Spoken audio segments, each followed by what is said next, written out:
शारीरिक स्तरावर आधारित होता, कारण तो स्वतःला शरीर समजत होता आणि त्याचे भाऊ, भाचे, पुतणे, मेहुणे, आजोबा हे देह संबंधी होते.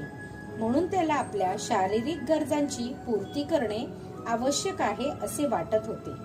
अर्जुनाचा हा दृष्टिकोन बदलण्यासाठीच भगवंतांनी भगवद्गीता सांगितली.